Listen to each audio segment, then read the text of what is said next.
It was a cold Tuesday morning in January 1992, when 17-year-old Kelly Warren left her house in Fairview, Oregon for school, and vanished. Her backpack was found 2 days later in a wooded area near the Sandy River. Torn, ripped. Her books scattered like a struggle had taken place. But no trace of Kelly, no screams heard, no witnesses, just silence. For years, investigators hit dead end after dead end. We have reason to believe Kelly did not run away. This appears to be an abduction. We're asking for the public's help. Vigils were held, flyers plastered across the state. But, after a while, her case faded into the background. Another cold case, another family left waiting. Then, 3 decades later, a stranger in Nebraska picked up the phone and called Fairview police.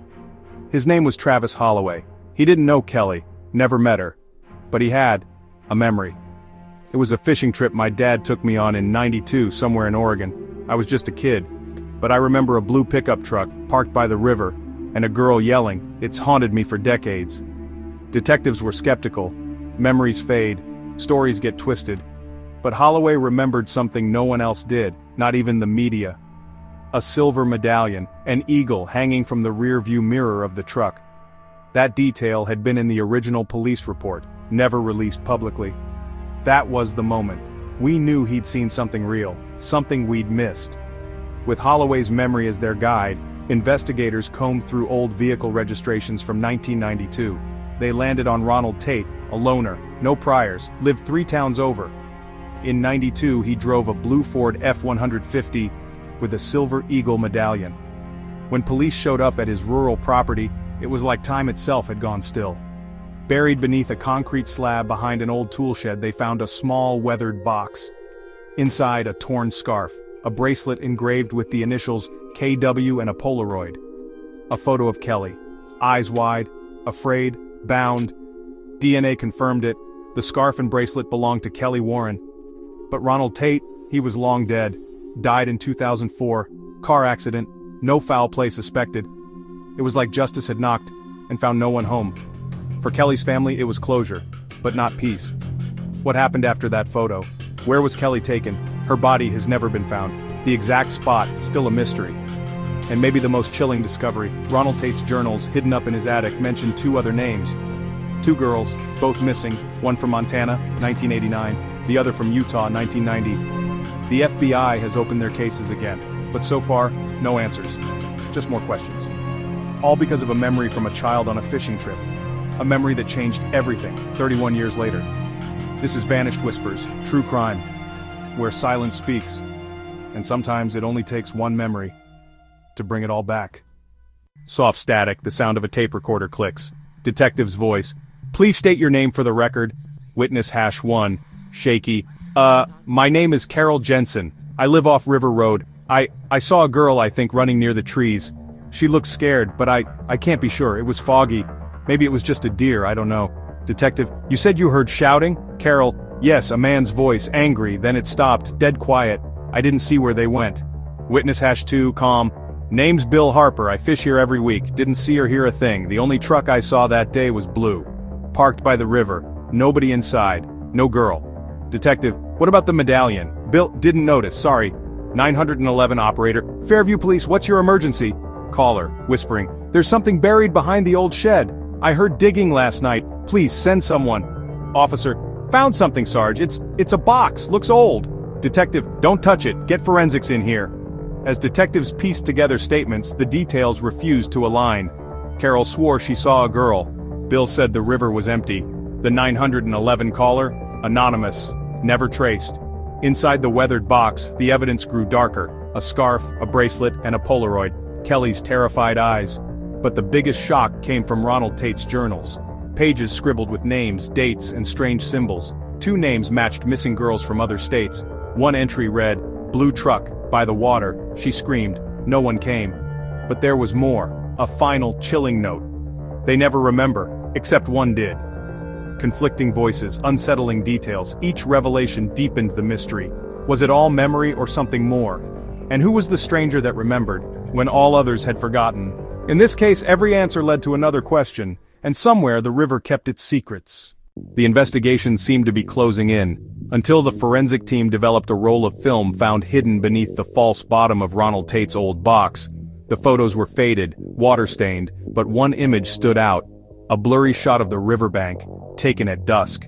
In the background, a blue truck is unmistakable, but standing beside it, unmistakably, is Kelly. Her face pale, her eyes wide with fear. Here's where the case unravels. The date scribbled on the back is 3 days after Kelly was reported missing.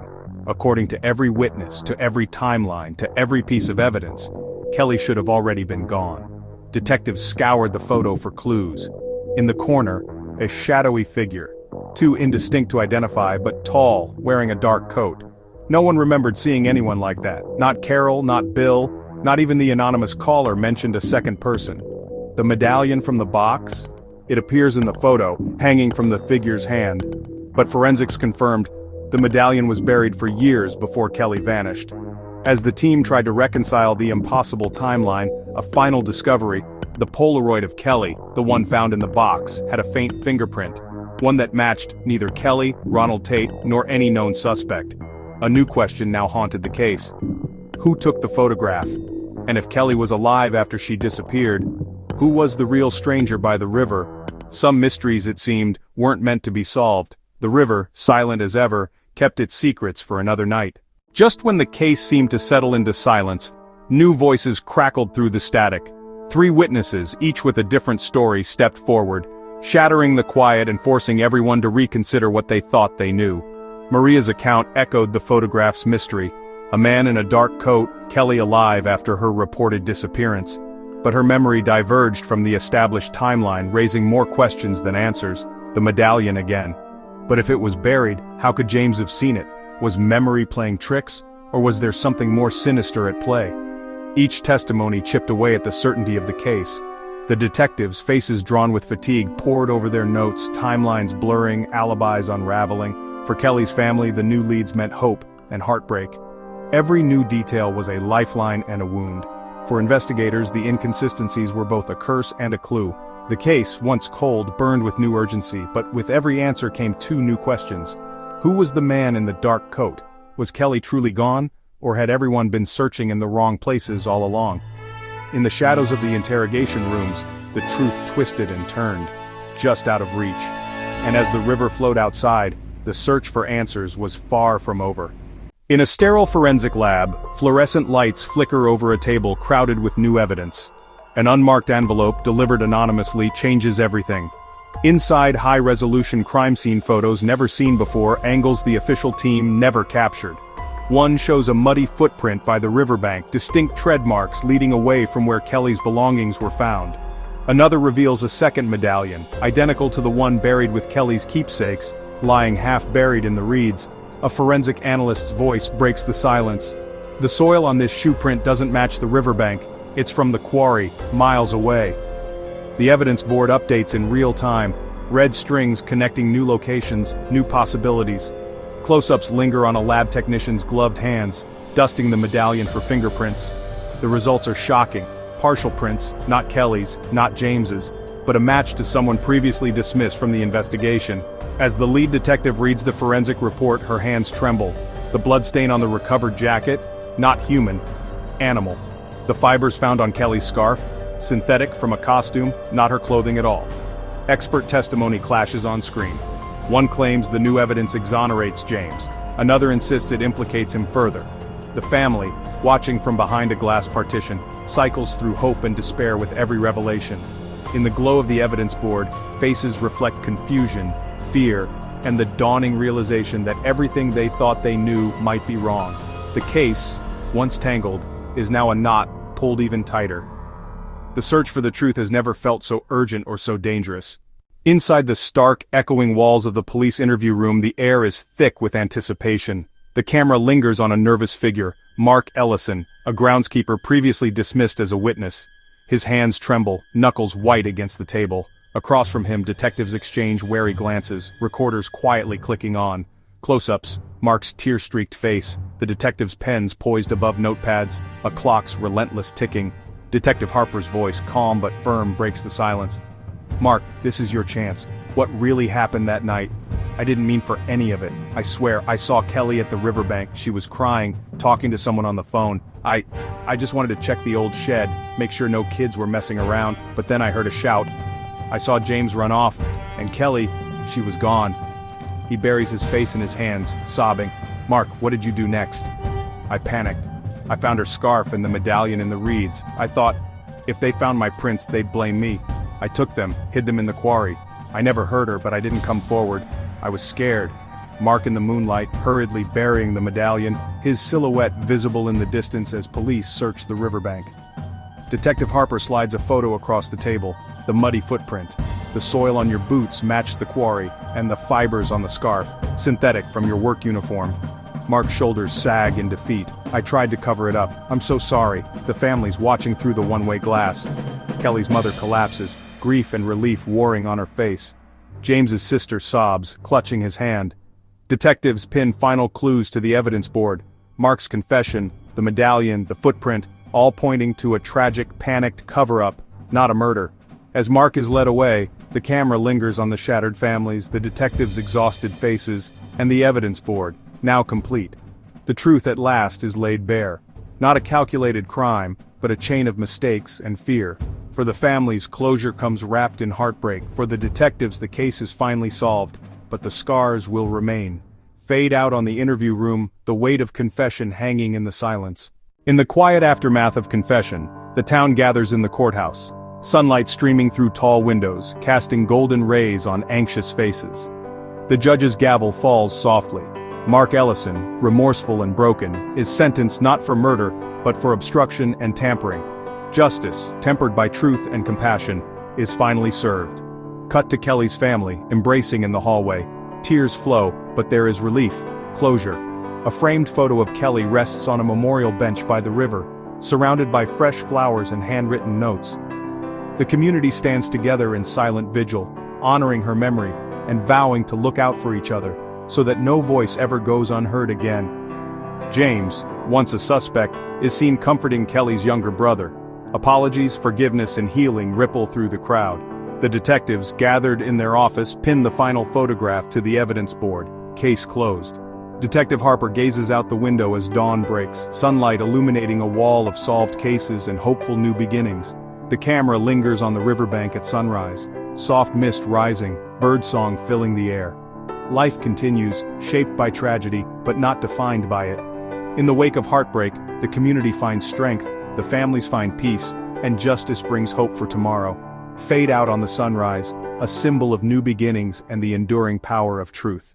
As the years pass, the Ellison family home grows quieter, each room echoing with memories of Kelly. Her mother Margaret keeps her daughter's room just as she left it, a faded poster on the wall, a well-loved teddy bear on the bed, and a window that frames the riverbank where Kelly once played. Every birthday, Margaret bakes Kelly's favorite cake, setting an extra plate at the table. Family gatherings are bittersweet laughter, mingles with a lingering ache, and an empty chair at every celebration is a silent tribute to the one who is missing. Her brother Daniel grows from a boy into a man, carrying both hope and grief. He finds himself searching for Kelly in the faces of crowds, listening for her laughter in the wind. At the holidays, he lights a candle for her, whispering stories of his life as if she were sitting beside him. Margaret tends the memorial bench by the river, changing the flowers with the seasons.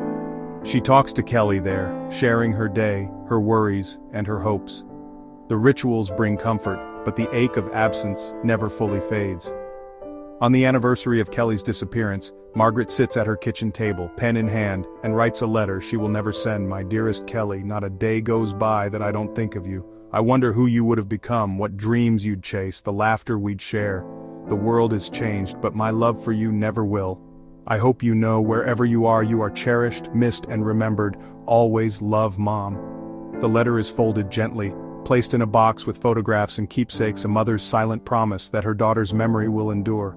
As the sun sets, the camera lingers on the family home, the riverbank, and the quiet strength of those left behind.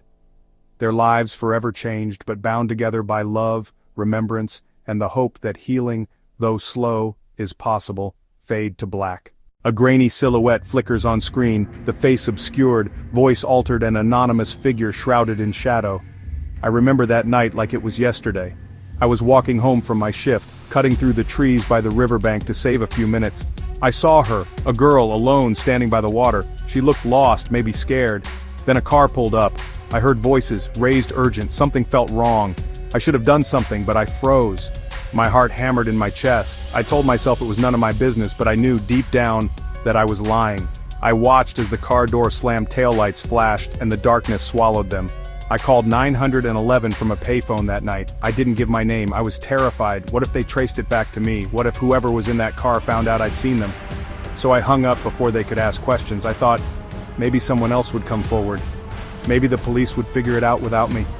But the days turned into weeks, and no answers came. The guilt grew heavier with every news report, every photo of that missing girl. I watched her mother on TV pleading for help. I saw the pain in her brother's eyes. I wanted to reach out to tell the truth, but fear kept my lips sealed. Years later, I still see her face in my dreams. I hear her voice calling for help.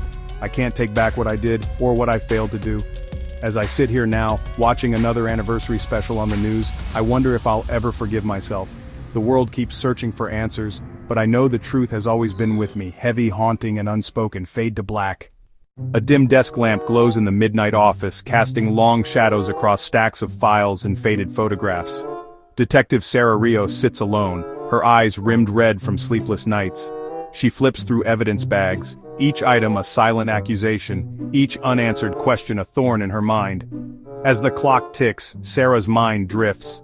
Flashbacks flicker, the moment she first walked the riverbank, the muddy footprints she measured, the trembling witness she tried to comfort. She remembers the press conferences, the hollow reassurances, and the growing doubt in her own voice. Her hands tremble as she replays the anonymous 911 call, again and again. Why didn't they come forward? Did she miss something? The faces of the victim's family swim in her memory, their hope fading with every passing day. Sarah stands, gathering her coat against the chill of the night. The scene cuts to her at the riverbank, mist curling around her feet, the water black and silent. She crouches, fingertips brushing the cold earth where it all began. The weight of every unsolved detail presses down, heavy as the darkness around her. She closes her eyes, breathing in the night air, letting the memories wash over her, letting herself feel the sorrow, the guilt, and the quiet determination that refuses to die. Though the case remains unsolved, Sarah vows to keep searching, knowing that some answers are found not in evidence but in the courage to keep asking. The camera lingers on her silhouette by the water, alone but unbroken. Fade out. As dawn breaks, Kelly's family gathers at the riverbank, the place where memories linger and hope endures. They place the tarnished locket and fresh flowers on the soft earth, hands trembling with both sorrow and love. The community stands behind them, candles flickering, arms linked in silent support. A circle of healing and remembrance. Detectives close the case file, their faces softened by relief and reflection, knowing the search is over and peace has finally come.